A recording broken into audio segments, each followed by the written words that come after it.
What the hell was that?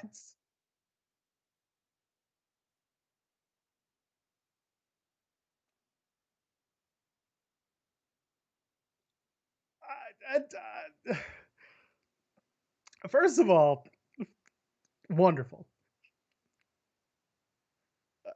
That was something. That is thumbs up worthy in and of itself. If you haven't already done so on this video, it's subscribe worthy too. If you haven't hit the damn button and the bell, what the hell was that? So this is the first thing that people are hearing from me because I got caught up with the explosions and there was some Oh dear. problems. Oh dear. So that was one-sided. But anyway, welcome to Tim and Joel Call It in the Ring. We'll fix it in post. Oh yeah, we'll probably anyway. We'll figure it out. Oh God.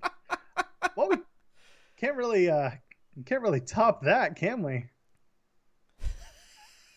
I think we're done for the night. It was a good show. Right. Cool. Everyone should, All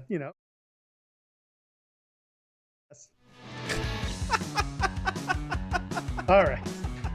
Let's do it over. Welcome to Tim and Joel Call It in the Ring. How you doing, Joel?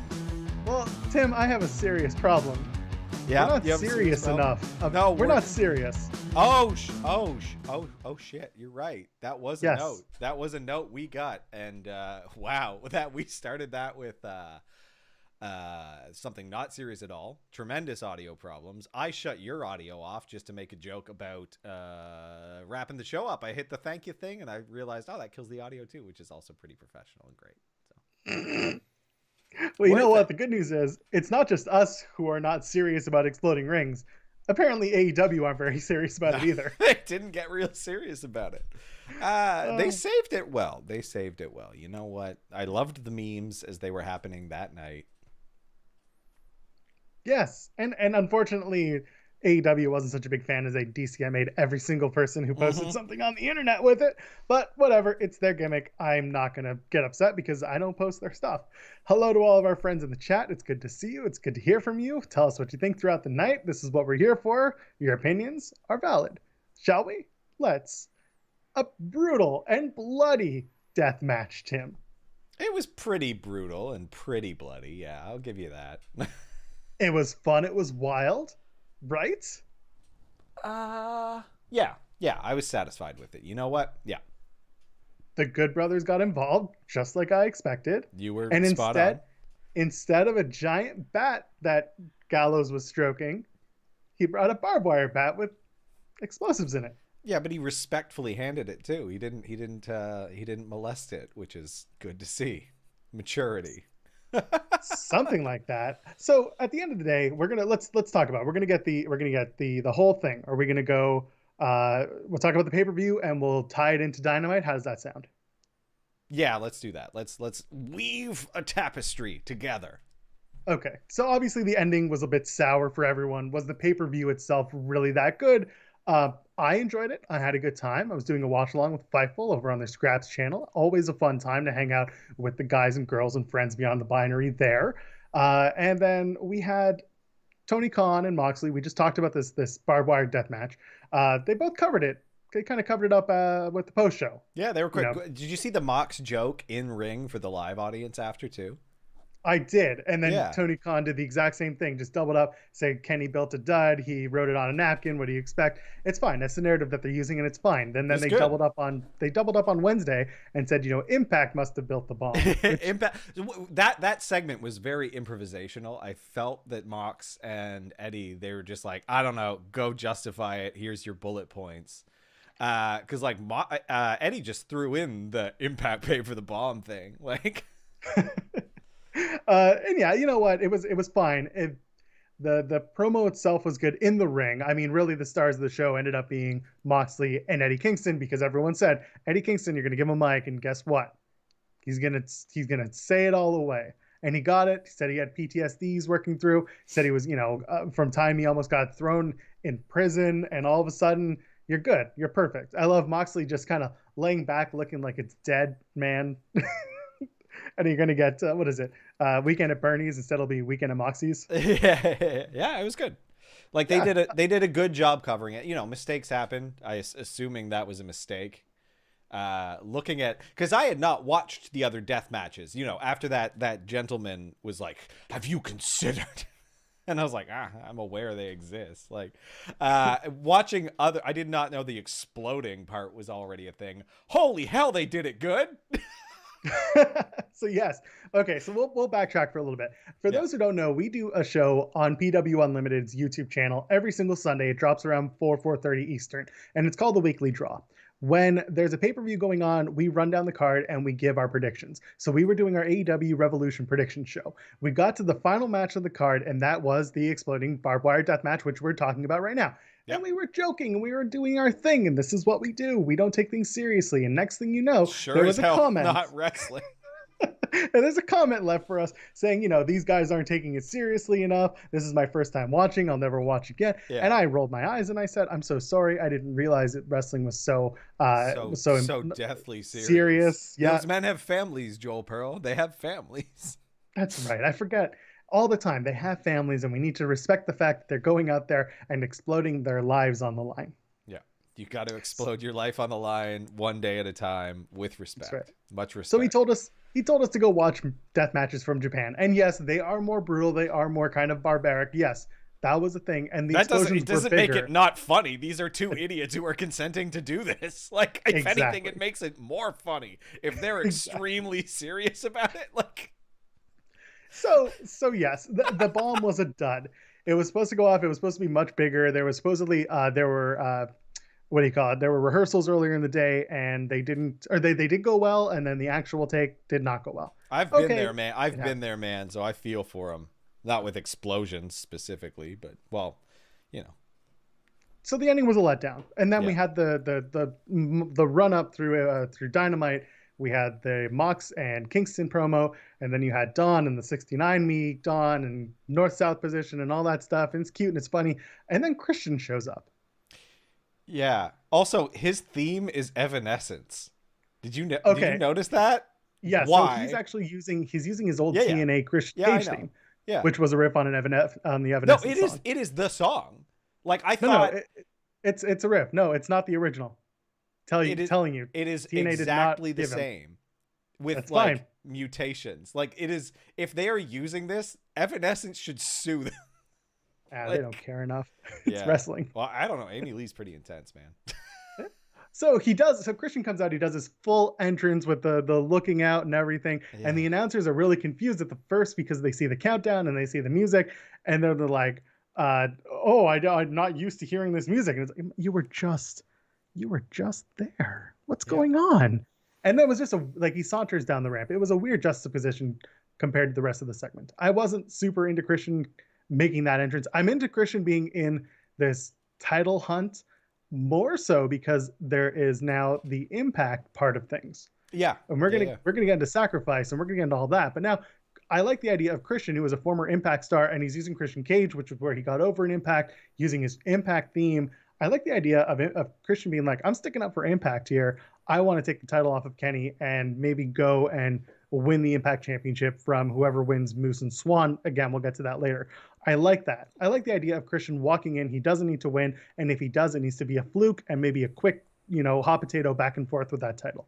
Yeah, I don't see Kenny dropping it to Christian just yet. Maybe down the road. But yeah, they can do a little back and forth maybe.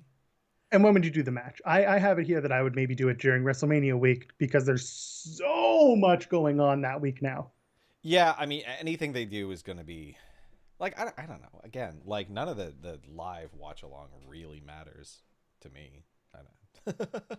I'm sure it matters to somebody. Like the advertising stuff works in, but they're working towards ways around it. So they'll do their best. It's a tough go when you're dealing with now a 2-night takeover and 2 nights of WrestleMania and everything around that. Like that's so much WWE that week. Like almost 2 weeks. You've got Raw. You've got the Raw's on Monday. The Hall of Fame's on Tuesday. Wednesday and Thursday are going to be takeover. Friday is SmackDown. Saturday, Sunday, WrestleMania. Monday is Raw. Tuesday might be a new NXT day. We don't know yet. Nothing's been confirmed. Wednesday could be NXT, could be not. And then, then you got SmackDown on Friday. There's a lot going on. The look on your face tells me that just tells the story. Meanwhile, let's get to the opener for Revolution. We got to it. How did you feel? It was the Bucks taking on MJF and Chris Jericho, a fast-paced style, brothers kind of wanting to avenge the bludgeoning of their father. What did you think? I mean, I didn't have really high hopes. I like Jericho being in it limits how good it's going to be for me at this point. And I used to be a huge Jericho fan. It was lackluster. That one let me down. I didn't expect much, but I expected a little bit more. It was fine. It warmed me up. I'm glad it was first, because what they did do was take away part of the speculation that I had before, where I was like, oh, well, depending on who wins the Battle Royal is going to make all the difference. And then, none of that played out the way that I was expecting, which I appreciate. So it's good. That's right. When you and I were talking about it, we were under the assumption that the Casino Battle Royal, or the Tag Team Battle Royal, would open up the show. And next thing you knew, it was the AEW Tag Team Championships. And I like that. Yeah, and not only is it a hot open, but it's also going to be the opportunity to take away the intrigue of this team won the Battle Royal, therefore this team has to win the AEW Tag Title match. Yeah. It was good. I think they mixed it up just right. And again, as we suspected all along, all of this just to further the Inner Circle feud.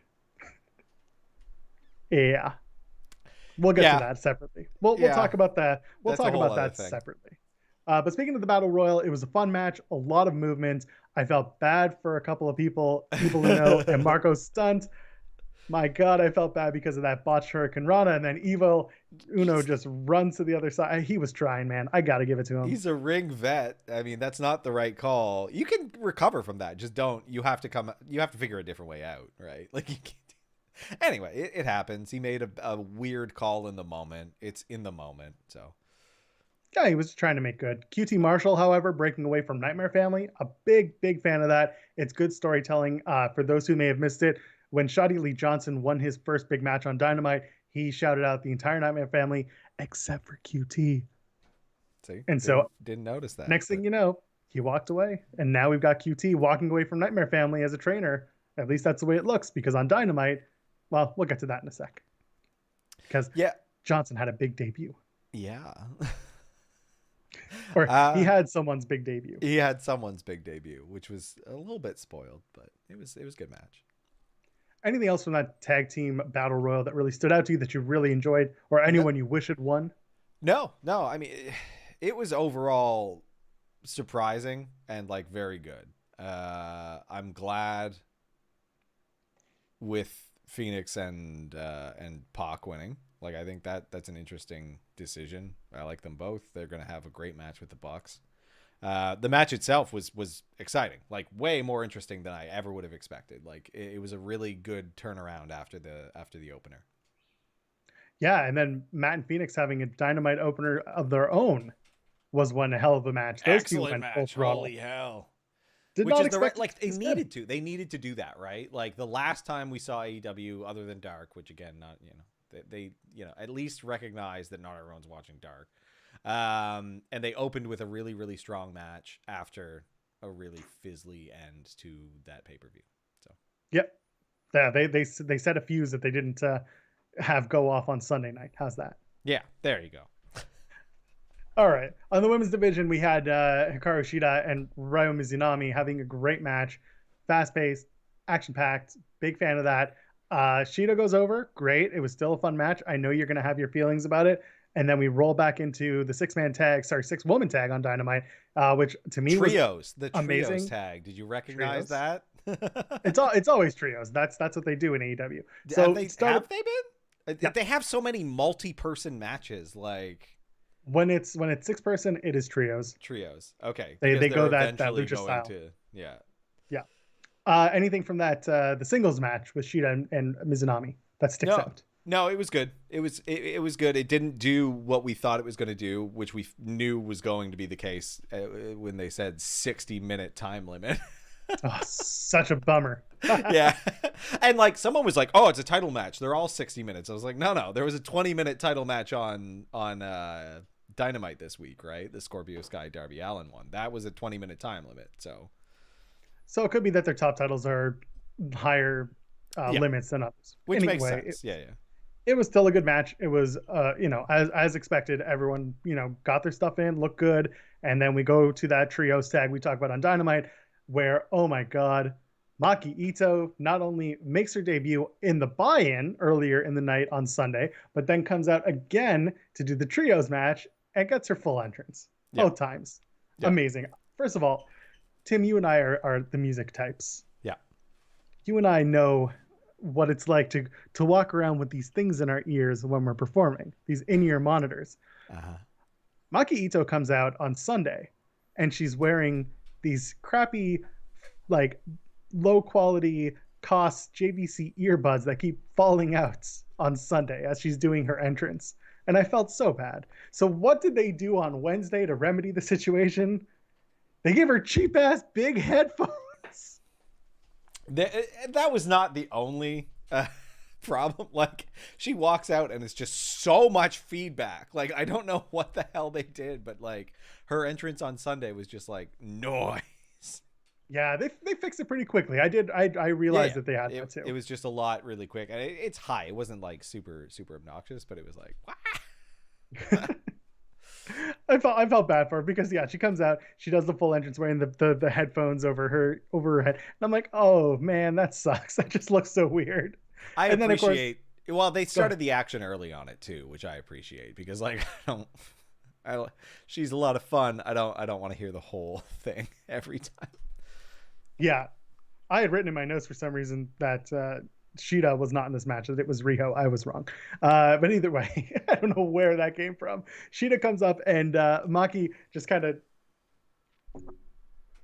Oh my God, that was the worst. I assume she was concerned that it was a live mic, or is she just bad at that? I don't think she was known to lay her stuff in. I think that's what it was. It looked... It's fine. That was you quite learn possibly to work. One of the worst I've ever seen. That's not really a spot that they do in Japan as much, I guess. I guess. I don't know. Yeah, either way, it was still funny. I kind of like the idea that, she thought she was doing it right. So she just kept doing the... Yeah, I mean, if Sheeta didn't sell so hard off it, then it would have worked. But yeah, well, that's true. The Miro match then happens, that tag match, okay, and they're going to do it again next week. Yeah. Except now the stakes, again, now Chuck's going to be a butler forevermore. I don't know. Okay. Sure, why not? I think we'll go back to what we were just talking about.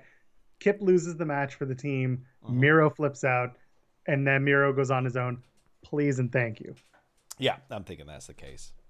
Yeah. Especially with that stipulation. Like, they can't trap Chuck in that forever. Let's move along. Hardy and Page for the Q1 earnings. I feel that some 15 minutes for that match was a bit long because it felt a bit long. Like, yeah, I did like the joint manipulation that Hardy was doing. That's newer for him. That was fun. Overall, it was a fine match. It just 15 minutes. It could have been 10. Yep. Hangman, great again. Always great. He's so good. You know what I like about it? The Dark Order friendship with Adam Page is evolving.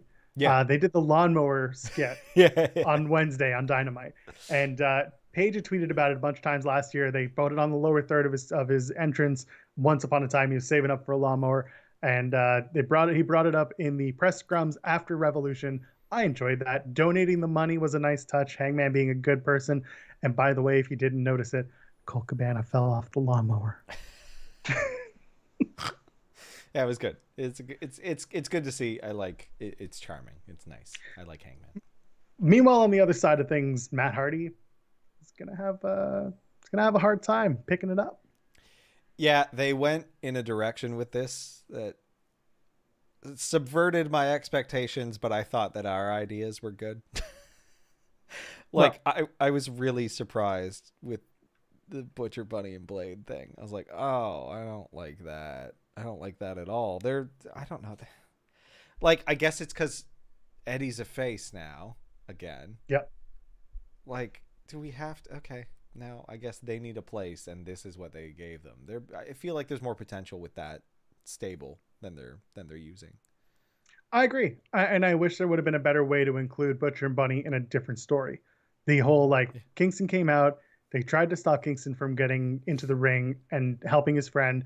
And instead, now they're all just breaking away. I'm sure at one point they'll try to explain something, but at the end of the day, Hardy paid for Butcher and Blade. That's fine, okay, but why? What's the point of doing it? Because they were never mercenaries for hire to begin with.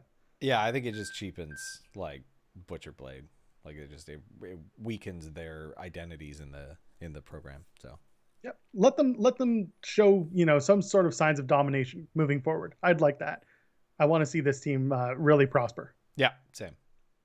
Speaking of prospering, ladder match, we had, a big debut for another Canadian, of course, Ethan Page. Debuts in AEW and a great night for Canadians. As I said, he looked good. He had a good night. His next night on Dynamite, not so great because TNT decided to pipe in the noise from an NBA game.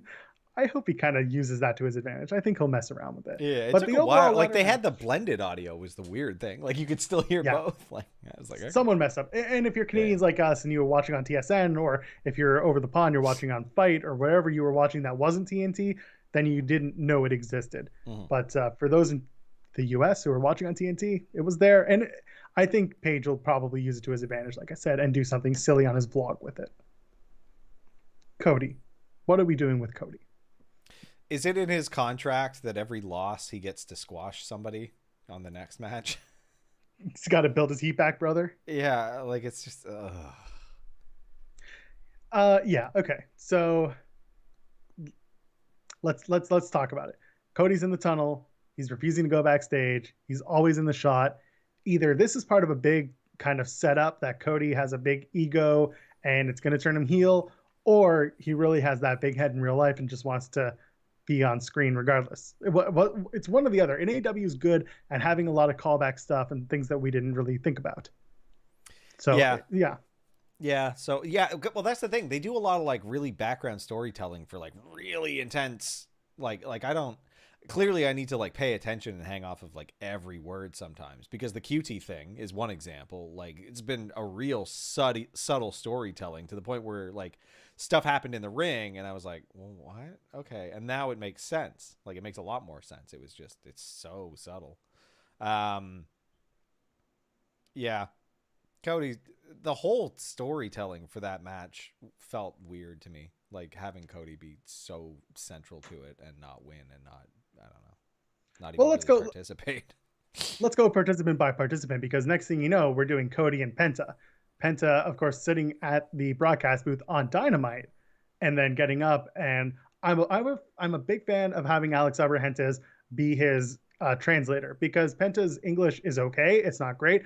Alex is obviously able to speak both languages fluently and very like properly, if you will. I like his translation work is what I'm getting at. It was honestly that whole segment was really good. Like I really liked the translation start and then Penta getting serious for a moment and like transitioning into English there. Let me speak in your language. And like, it felt like he was a big dog, you know? So like, I really like that. But again, like I just want Cody to get his ass kicked. Like, I feel like who they're building for some of the face heel dynamics, and we'll talk more about it later. Like, I like the heels a lot more, and I don't think like I don't find the faces that redeemable, and Cody sure as hell nah. Yeah, I get it, but I'm seeing in the chat people saying that Alex Abrahantes, he conveyed smugness very well. He's a good actor. If you watch him on really BTE, solid. Yeah, on BTE, he's really good. I kind of made a joke that, on BTE, he's one of the recruiters for Dark Order, but suddenly he's doing this. It's like, where's my continuity? I don't really give a damn. And then, of course, Penta calling himself the Lord of Lucha Libre was really, really fun. I was a big fan of that. Those two are going to have a good match, and they're going to have a good feud, because Penta can tell a story beyond the match, and I'm excited for that. Yeah, I think that's going to be probably one of the more interesting programs I've seen Cody in to date. So, yeah, we went through Ethan Page. We know what's happening. He had a match on Dynamite. Lee Johnson, NBA involved, and next thing you know, Ethan Page gets the win, and we're out to the races. Yeah. Lance Archer was there. Not super memorable for me in that match. How about you? Don't remember much of what happened. I remember more Jake taking a super kick from Phoenix. Yeah. And getting rocked and having a good sell. Jake's doing good. Jake's out there doing great work.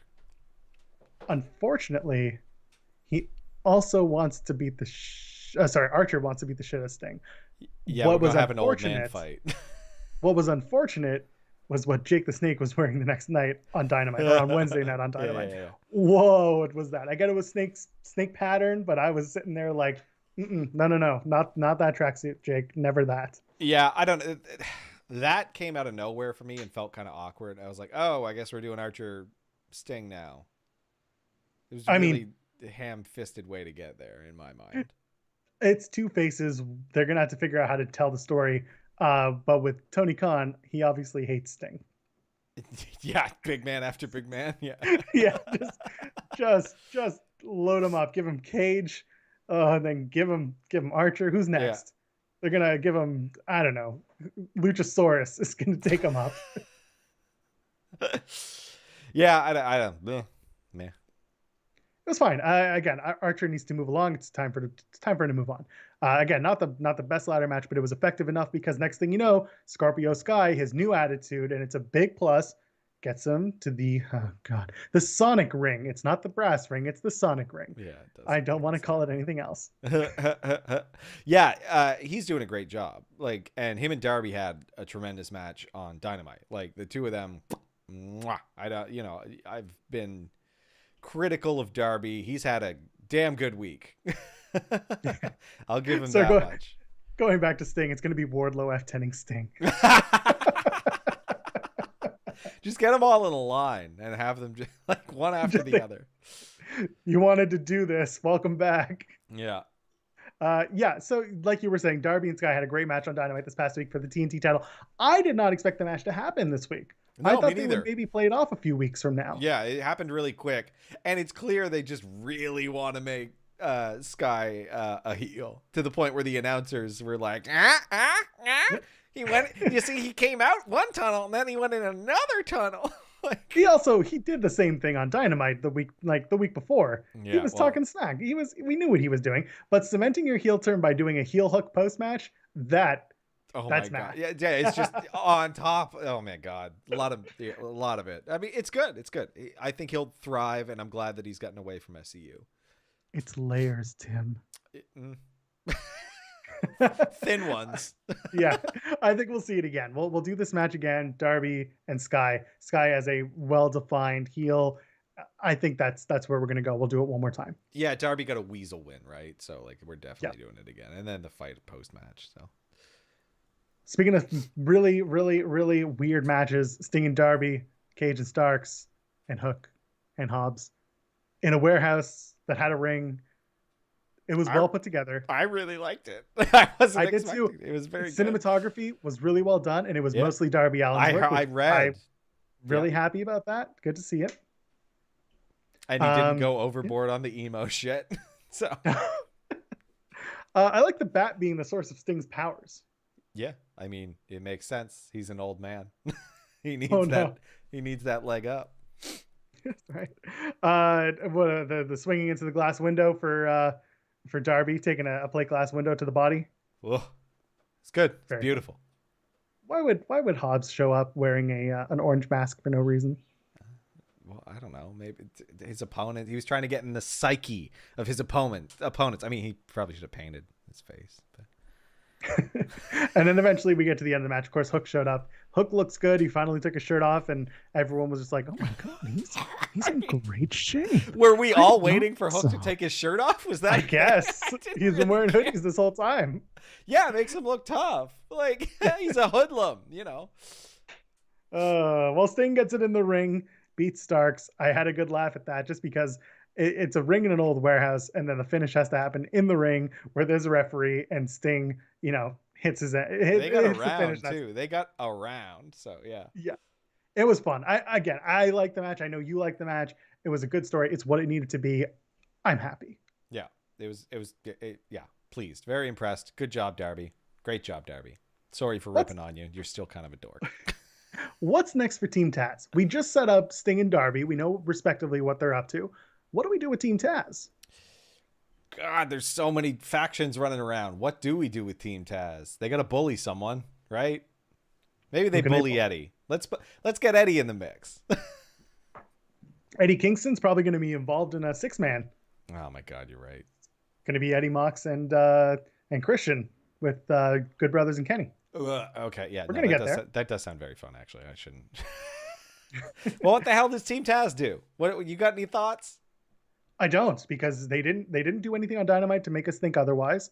I just have a feeling wherever it's going to be, it'll probably be a little bit of time to like get them down a bit. Maybe it's time to get Hook and Hobbs to be the team. Yeah, maybe have Starks go after the TNT title if it changes. Or no, Starks and you can do Starks and Darby again. Maybe, I don't know. Maybe there's another match. Maybe Dustin Rhodes is in there. That I could see. Dustin's gonna have to take on QT Marshall. There you go. Oh yeah, you're right. I keep forgetting they've already set up all this crap. Man, who did they? That's right. They got a deep roster. You know what? We haven't seen Joey Janela in a while. Bring him back, damn it.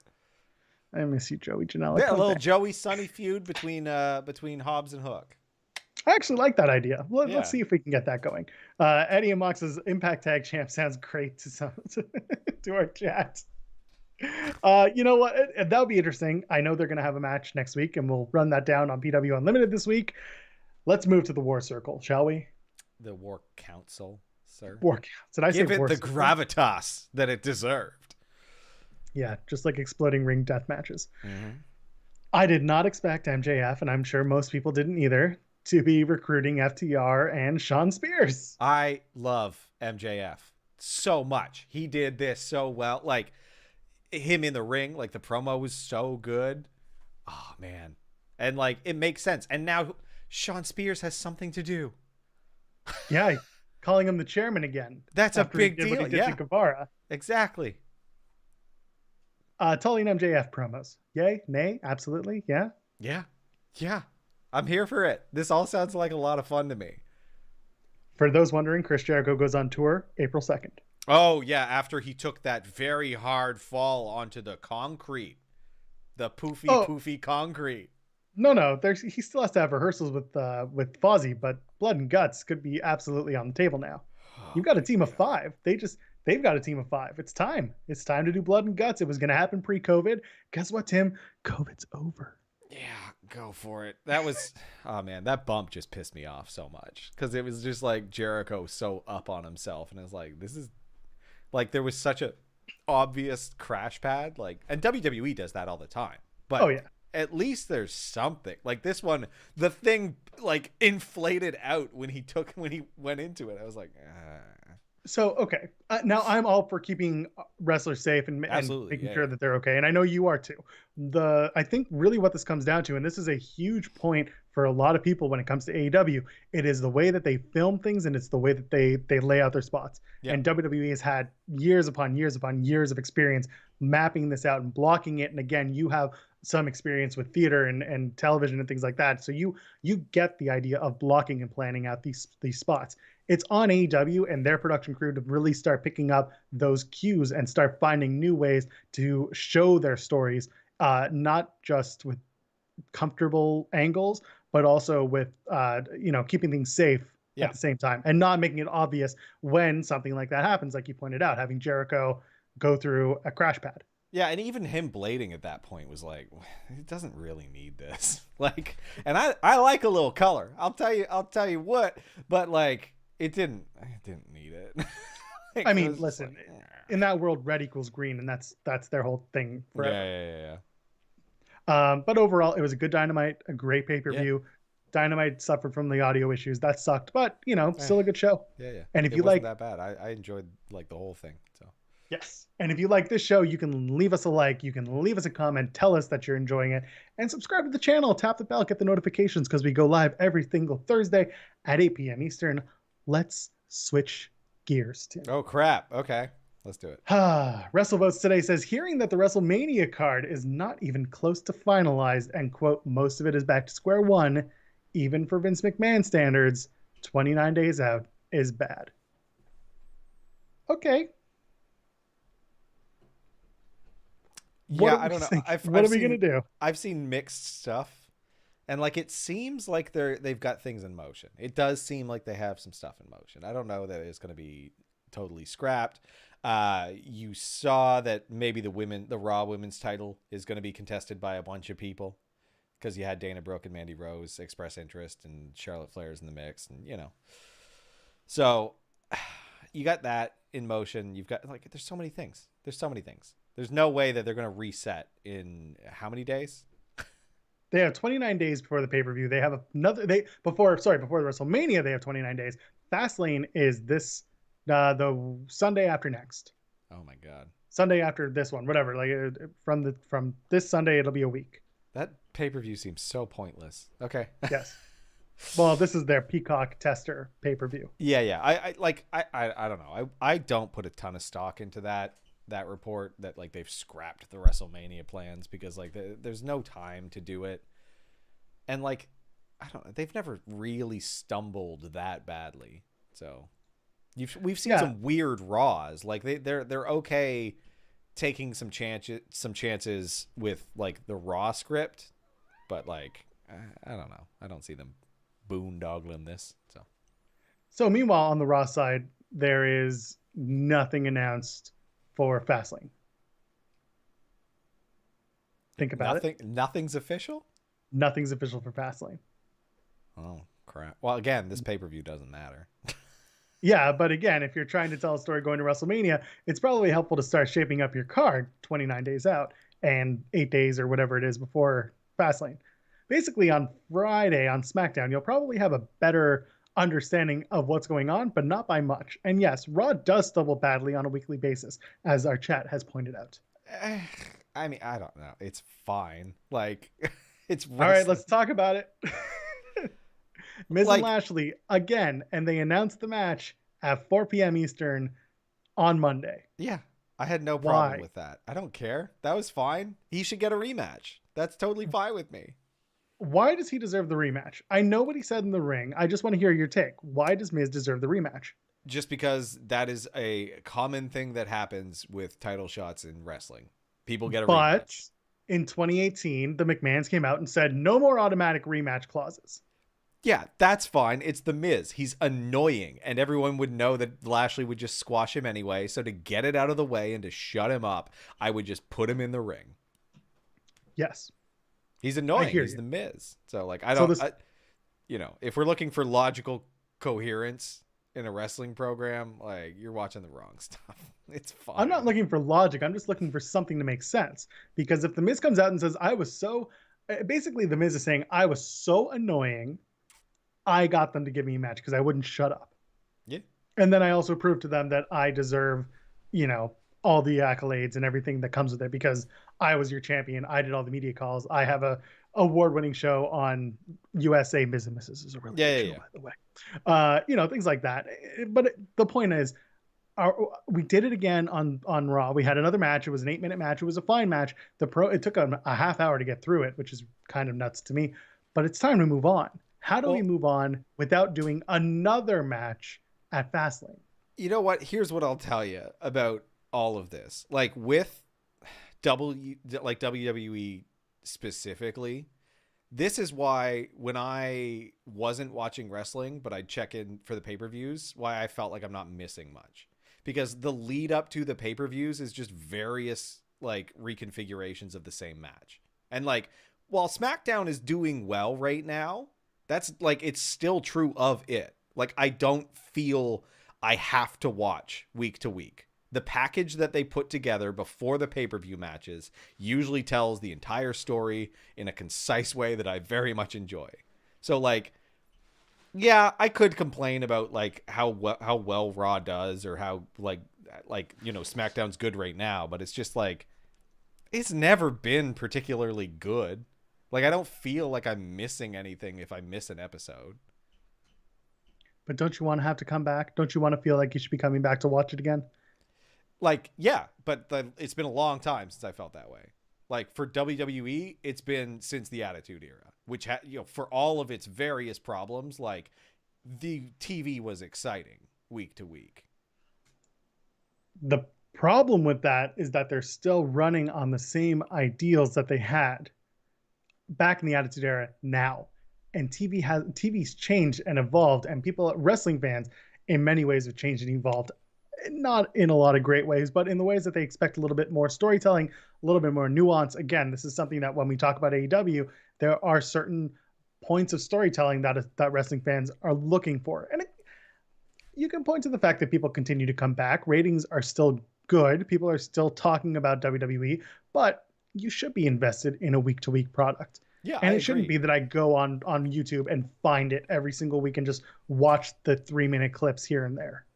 Yeah, and that's the thing. Like, the problem is they try to do the storytelling piece, and the in-ring stuff suffers, in my opinion, because they end up like again, they just reconfigure the same matches over and over and over again, and every once in a while you'll get like a really special one, but it kind of falls to the wayside because it's all in service of telling some grander story, and then the really good stuff happens on the pay-per-view in-ring. So yeah, and I think there's more room to have the talent be more diverse and do a lot of the different matches that we need. yeah, like either dive deeper into your roster because you have an assload of guys. When I say guys, I mean folks. Or, and this might be like a hot take, I don't know, like less wrestling. Like more segments, more backstage stuff, more promos. I know that's not what a lot of people love, but like week to week for those moments, that's where those happen. Like Okay. it's not matches.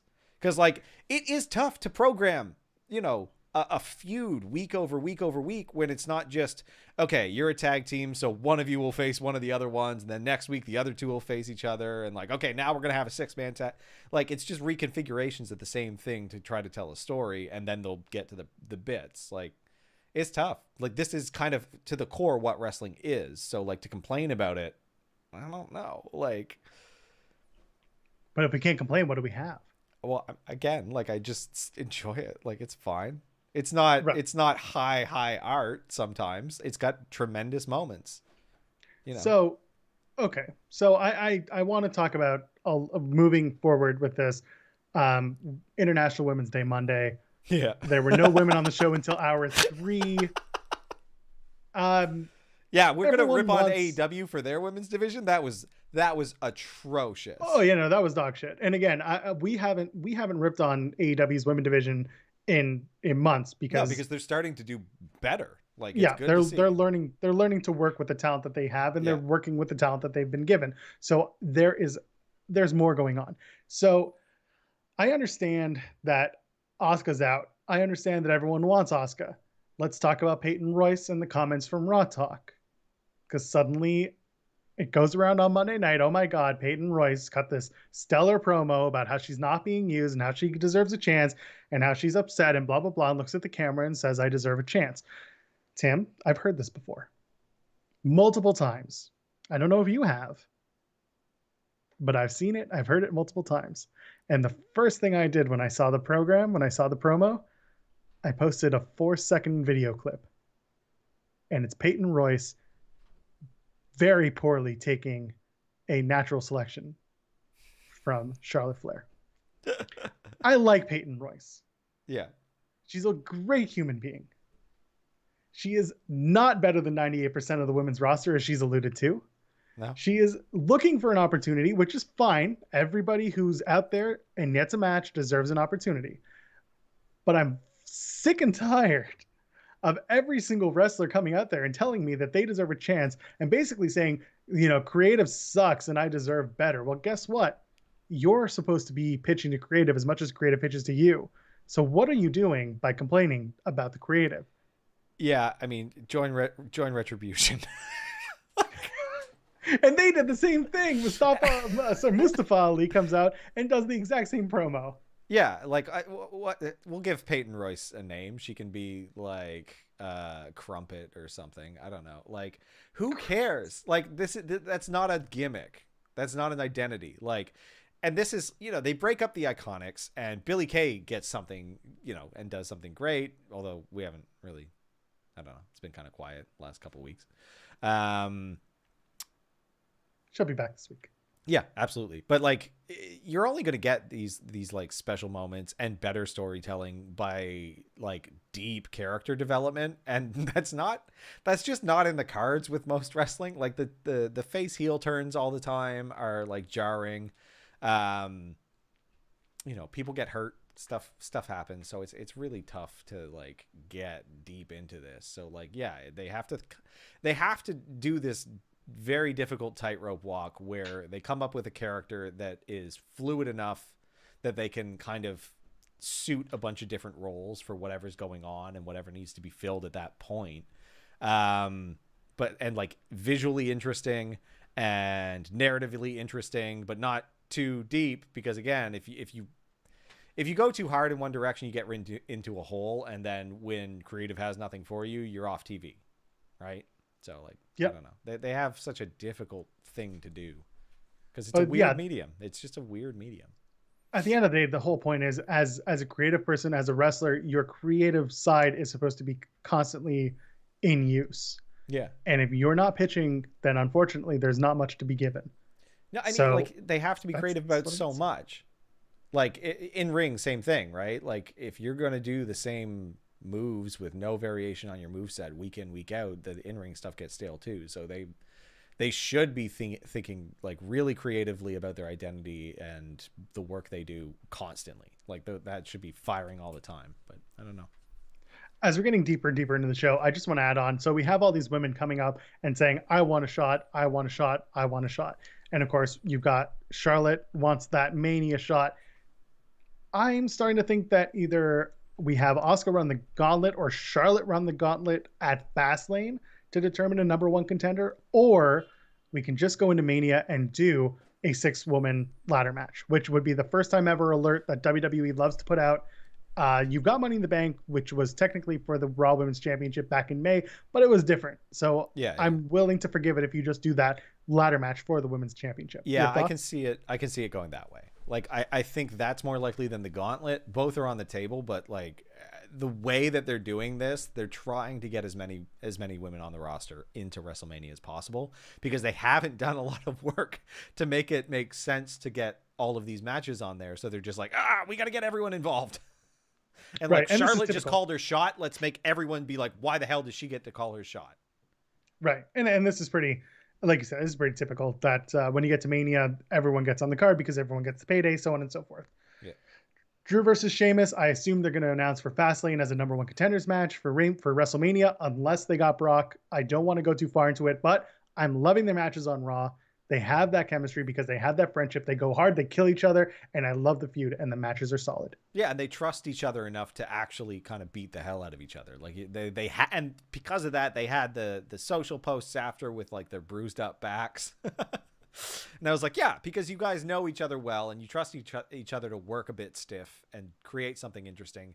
I saw some complaints about the no contest finish, and I was like, I mean, no, that makes perfect sense to me. Like if you had two, like, cool, it's no disqualification. Nobody got disqualified. What happened was you had two competitors who were non-responsive. The real life alternative would be watching two men go on the ground for 10 plus minutes doing nothing. Like, that's not good TV. That's not good sports or entertainment. Right. I was fine with that finish. That was a great match. Yeah, no, I was too. And I get it. Yeah, no DQ in it. It was a no DQ match, but both men were out. Now what are you going to do? You're going to double count out.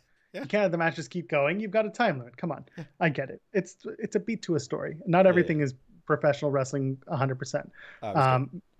Meanwhile,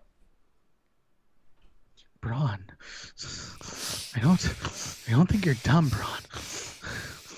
And nobody says that you're going too far. I would say stupid. Abhorrent word. Never say that you're stupid, Braun. I love it. I had a good time watching that promo, and yes, it confused the hell out of everyone. It was so long. It was. But you know what? It makes perfect sense. It was 3 separate segments. Yes. Because you have to actually start telling the story of Braun being the face in this whole thing and Shane being the heel. I get it. I don't love it, but whatever. You know what? Shane making Braun feel dumb by pretending to withhold information from someone is perfect. How dumb do you feel when someone is like making you feel like there's something you don't know? I don't know. The way he did it with the walk away, like, I was like, no, I loved it. I want that man to get his ass beat now. it plays on insecurities, and I Yeah. like that. No, it's good. It's good. Like, it really, really makes me want to see Braun Strowman beat the piss out of Shane McMahon. That's what they want, and that's what I want. So we're aligned. Braun is going to flip over a pirate ship at WrestleMania with Good. Shane I in hope. it. Yeah, exactly. So those are just a few beats from Raw. I know we went way into that. God, we're so going to be over time. Oh yes, we are. Every single Tuesday night, Fightful Twitch. I do the Impact Watch Along. It starts at 7 p.m. Eastern Time. This Saturday, we've got an Impact Plus special event. It's called Sacrifice. Are you ready for Sacrifice? Yeah, it looks pretty good. It should, because you know what? They announced on Tuesday that the Impact and recently reinstated TNA World Championships will be unified in a match. Synergy.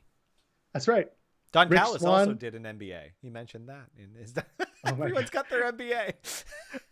He does, and actually, he had a really big. Anyway, Yeah. Rich Swann is going to take on Moose, and the winner of that match is going to take on Kenny Omega in a title versus title match at Impact Rebellion. That's going to be April 24th.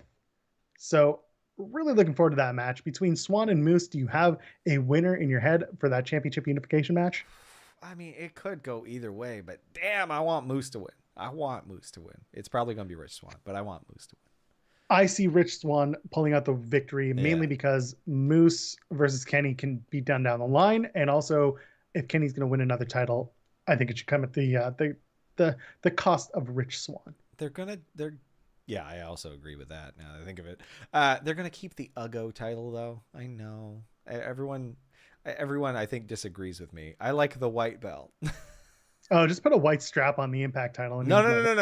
I like the faceplate of the white belt. I don't like the faceplate of the Impact title. Fine, okay. Knockouts championship match. Nice. Anyway, yeah. We're moving on. Knockouts championship match. Deonna Purrazzo, the champion, takes on ODB. Pretty straightforward. It's going to be a good match. Deonna's going to retain her knockouts title. ODB is going to slap her chest a bunch. It's fine. Life She's going to grab on. her chest a bunch. And then I'm looking forward to Deonna versus Jazz at Rebellion. That's where Jazz had a great match on Tuesday. Great. She did. I was really happy to see Jazz and Tasha Steelz kind of tear it up. I was really happy with that match. An interpromotional tag team championship match. Good Brothers are going to put up their championships against Finn Juice. That's Juice Robinson and David Finlay from New Japan Pro Wrestling. Any idea where this can go? No. It's fine. It'll be a good match. Wonderful. I like David Finlay. I feel the Good Brothers will win, and that'll be that. Yeah. Easy, lemon squeezy. X Division Championship, TJP, the champion, takes on Ace Austin, Madman Fulton in the corner of Ace Austin. Yeah. I mean, TJP's going to win. They'll go on to Josh Alexander versus TJP. What about Chris Bay? Yeah, it's a good point. They had a match. It was Ace Austin and Chris Bay this past week on Impact in a very good match. Those two are absolutely the future of their company, if not of their profession, if they keep themselves, at it and out of trouble. Maybe Josh Alexander costs TJP the title. Ace Austin takes it so he can stop carrying around that stupid cup.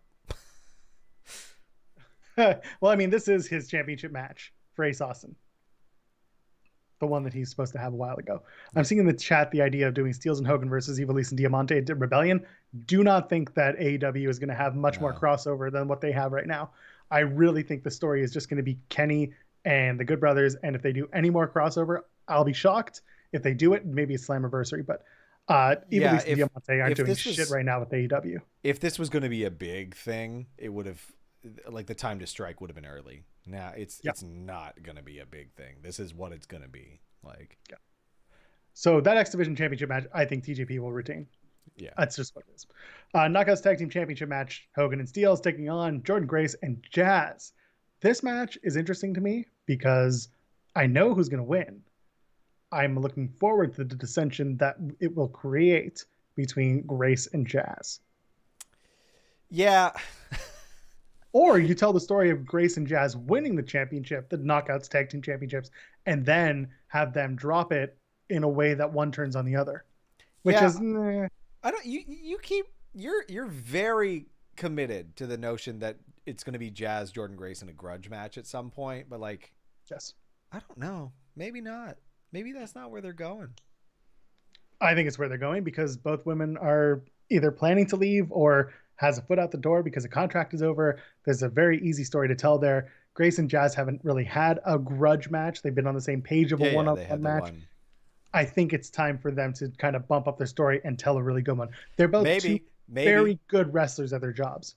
maybe they both win the tag titles, and then they leave and don't come back. It's something Impact has had done before.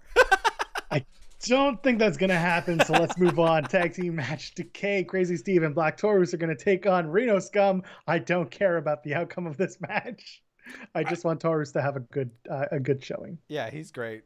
Cool. Reno Scum. No rules match. Eddie Edwards, Brian Myers. Okay, it's a hold harmless match. I'm done with seeing Eddie Edwards. I'm good. Brian Myers wins it. Sure. Okay, mixed tag match. They love that term. I don't. Yeah, no, that's a WWE thing when Daniel Bryan came back, the hold harmless agreement. But it just It's not an sounds. Impact thing. It just sounds very legal and professional, and that's the only reason they're using it, and it's very dumb. I don't like it. What happened? Mixed tag match. Havoc and Nevaeh take on Tennille Dashwood and Caleb with a K. I have a feeling that Tennille and Caleb will win this match. Yep, they need to win. I feel like. And then a tag team match that was just announced this past Tuesday. It'll be James Storm and Chris Sabin taking on Diener and Joe Doring from Violent by Design. Eric Young will be in the corner of Violent by Design. Jake Something in the corner of Storm and Sabin. I have a feeling that this will become a 6-man tag by Tuesday. Yeah, almost certainly. They really just like whizzed through getting the promo done for this one. I was like, okay, cool. Yeah. Well, we're whizzing through this, and if you like this, you can like this video. You can subscribe to us on YouTube. We'll go a little long today, and let's keep going. Wow, NXT. Oh my God! We're at an hour. Oh, it was so. There's so much happened. There was 3 title matches. Okay. Let's start with the women's tag title announcement. I get it. People have feelings. They do. And again, I get it. The Dusty Cup mix up and everything that happened last week did not have to happen. They could have just awarded those tag titles at the end of the Dusty Cup. Could have been easy as that, but no, whatever happened, happened. And now we have women's tag team champions. And the moment that Raquel Gonzalez said, we're going to hold these championships for a long time, I said, they're going to drop it tonight. Yeah, it was very transparent. I was like, all right. Actually, originally, before the match was announced, I said they're going to drop and take over night 1. But then they did the Shotzi and Ember match. And I was like, no, it's going to happen tonight. Yeah, it was. Yeah. Like, I agree with the decision. Look, because I think that NXT has enough talent to do it. I mean, WWE does. They're just not using them. Logically, you'd think, I guess we're going to have Raw and SmackDown women's tag team champions soon. But that's not going to happen. They're going to keep the... They did this thing years ago when they moved to USA and they said NXT is on equal footing with Raw and SmackDown. Well, now, not so much the case. And they're going to start maybe backing that down as the talk about moving NXT to another night happens and so on and so forth. I don't know about the moving to Tuesdays thing anymore because of the ESPN hockey deal. I don't know. And also other people are in line to talk hockey. So either way, they brought out all the women, and specifically ones that have been in tag matches in some sort of tag configuration for the last little bit. They brought them out onto the ramp to show that, yes, there is depth to that women's division in NXT. Now, the big opportunity is, you're going to pair them up, but you still have to tell individually each and every one of their stories, not just the team stories, but the stories of the wrestlers themselves. And the women are usually given a story, but not in a tag team. Yeah. I mean, things can change. They can work with it. They have the depth of the roster. Like, I have faith that it'll be handled pretty well. Like, I do. I like how NXT does things because they don't try to make it overly elaborate, because again, it's a weird format. Like, and I am fine with how NXT tells stories. Like, it's largely to the point with some cool visuals and great in-ring action week over week. So I'm about that. I think they can make it work. I think it's just a larger weird issue with WWE. There are too many belts, in my opinion. Right, but unfortunately, when you have someone come up and tell you that the NXT champion, or not the NXT, the tag championship belts sales went up over 100%, and you're a publicly traded company, you're gonna introduce new belts. Yeah, I know, and that's I don't like it, but that's what marketing does. There are competing needs in WWE. Like, they want to control most of the wrestling world, so they have like an enormous roster, which requires, like, necessitates something like the brand split, which I don't like it. Like, I find it irritating and difficult to follow sometimes, because it's just like, there's just too much content that you're putting out. But this is the nature of the world, and this is, like, especially if you're a publicly traded company and you need to produce financial, like, output, this is what we get. So, like, I just don't see WWE as a whole as, like, the pinnacle of wrestling anymore. Like, it has the most money, which they made abundantly clear by mocking AEW with their pyro the very next night. Every wrestler getting, like, extra explosions on Monday, which was a subtle funny nod. I liked that they did that. But I know what they can do. And it's just like, 3 hours of Raw is a lot. SmackDown's good. I like NXT. If we traded NXT and Raw and NXT had 3 hours, I think with their roster, I think it'd be better. Whoever's working on NXT, right? So, I don't know. Yeah. So meanwhile, we have a potential new NXT Evolve show, which is kind of for the underlings. So that's, and by the underlings, I mean like the developmental of NXT. And that's what you're going to do, though. You're going to have those women's tag titles float between those two shows. That is fine for me. Yeah. As long as you do it. If you start doing more content pertaining to YouTube, start putting that online. I get why they did it. I don't like using titles as a crutch. I just don't. Yeah, it's just, again, like, it's wrestling. It feels like there's a limited avenue for storytelling, because I haven't seen a lot of, we need someone to take a risk. And a publicly traded company is not really going to be doing that. Right. And again, this is why some people flock over to AEW, because you see things like your Q1 earnings. It sounds so stupid, but if you tell the story right, there's actually a reason to do it. Yep. That's kind of the tough part. Let's move on. The NXT Championship online. Adam Cole, Finn Balor. Again, like you said, great match. Finish was dog shit. Yeah, I mean, we had to get Cross back in the mix for some reason. And not only that, you had to make Adam Cole look like he's seen a ghost, because Kyle O'Reilly appears out of the shadows, beats the crap out of him with a golf ball or tennis ball sized lump on his elbow. I don't know if you saw the photos. It was very weird. Actually, that's weird. It's very strange. Listen, Kyle O'Reilly and Adam Cole does not need a title. That's fine. I get it. Do that to take over. It's great. Yep. Don't need to see Karrion Kross as a champion again. I did like the what took you so long and the camera pans, and that was fine. That was cool. Good, yeah. But like Kross in the title picture, nah, I'm good. Don't worry about it. Like I said, I've talked about Kross's character at length. Like, yeah. Then the bell rings. 2-night takeover. Thoughts? Stand and deliver. Night 1 on USA. Night 2 is on Peacock. I mean, that part's weird, but fortunately, I don't. I watch it after the fact anyway. Yeah. They have the roster. Like, again, when I watch TakeOver, when I watch WrestleMania, it's predominantly for the wrestling. The wrestling will all be very good. So I'm excited for 2-night TakeOver. I'm fine with it. It gives a bunch of very talented people the opportunity to shine in a moment that feels like it has to be special. So, speaking of special, Io Shirai defends successfully her NXT Women's Tag Team Championship against Toni Storm in a very, very fine match with a great, solid ending. I love to tap out. Io does not do that very often. Yep. It was a crossface, so people talked about that. It was more than that. It wasn't just that it was a crossface. Toni did the falling headbutt immediately before it. Exactly as he who shall not be named did it. They're big Flying Pegasus fans, okay? It was their New Japan favorite. Yeah. Raquel and Io is next. Io comes up to Raquel and says in Japanese, "I haven't forgotten what you've done to me," which was great. And they're gonna go, and it's gonna be an excellent match. Yeah. Toni loses again. Toni Storm loses stateside all the time. What do we do with Toni? What are we gonna do? I don't know. She's a presence. She can jump into a tag team now. There you go. Find another 80s enthusiast. I actually kind of like that idea. which is like that is a great character choice because again, it comes with all of these visuals. It's got a built-in audience, and it can be both heel and face because that is both fun and annoying as shit. I talk about it every week. I'm not going to go on it too much. Walter's coming. Yeah. Okay. Just like winter is coming, Walter is coming. And he is going to come, and it's going to be great. And it looks like now it's going to be Tommaso Ciampa who finances Walter's Florida vacation. Fine. Yeah. That sounds like a fun match. I'm into that.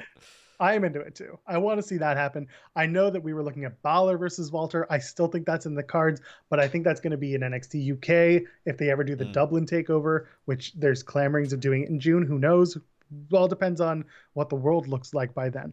Instead, I want to see Walter and Ciampa, and I want to see Walter show up. Could be in the coming weeks, a big Austrian man baby. Into it. Yeah. SmackDown, and then we can get out of here. Okay. Nothing's announced for SmackDown tomorrow. Cool. That's fine. Big E returns. That's the big news. So I assume Big E and Apollo Crews will be at Fastlane. Seth wants Cesaro to step up. I assume Edge is going to show up.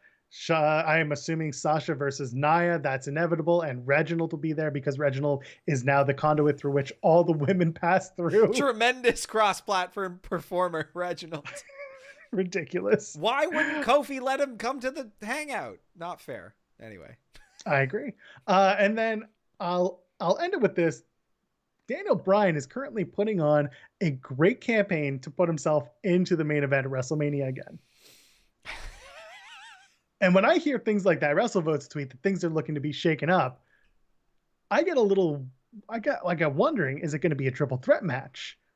Could we do Bryan and Reigns and Edge, and then that way, Bryan takes the pin or Edge takes the pin and not Reigns. Reigns gets pissed off. He wins his championship back the next month, whatever it is. Basically, is there room for a three-way match ahead of or after Fastlane? Yes. You know what? Like Daniel Bryan we were talking about creativity earlier, him being one of the most creative guys on the WWE roster, working with Edge, working with Roman to put together a really, really interesting triple threat match is a hell of a lot more interesting to me than another bloody spear versus spear, which I pray I don't have to listen to that from the commentary team this WrestleMania. You will. I know. I'm so sick of spear versus spear. It's such a, there's 20 guys who do that move. I don't care. Well, you can be one of the 20 guys, girls, friends beyond the binary who like this, who subscribe to our channel, who tap the bell for notifications, who leave a comment, tell us what you thought about the show. Because guess what, Tim? We've done it. We've made it. We went a little long, but we've talked about the week in wrestling. We didn't even talk about Santos Escobar and Jordan Devlin. I don't want to see Jordan Devlin on my screen ever again. Oh, what Just did bring he him do? on. Speaking out, he's a piece of shit. So the point is, yes, I'm sorry, friends. That's just the way this wrestling world works sometimes. He does have a square head and weird eyes. So yes, Escobar is the man to beat. He should be the man that wins it. Let's just leave it at that. Instead, Tim, where can the kids find you on the internet? Kids can find me at Tim Stone P, fondly remembering that Breezango was on NXT this week. MSK was there too. It was so good. It was a good bit. I just wanted to say it because it was so good. I liked it. All right. You can find the show at Tim and Joel Pod or youtube.com/Tim and Joel Pod. It's very easy to find. It's everywhere you look at Tim and Joel Pod. There's probably something that we have attached to it. Okay. Wonderful.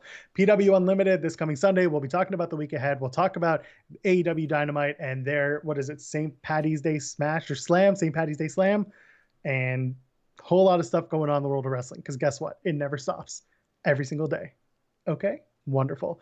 You can find me at Joel Pearl, JoelPearl. Again, every platform you can look up, Joel Pearl is probably where I am. All right, ladies, gentlemen, friends beyond the binary, enjoy your wrestling, and we'll see you next week.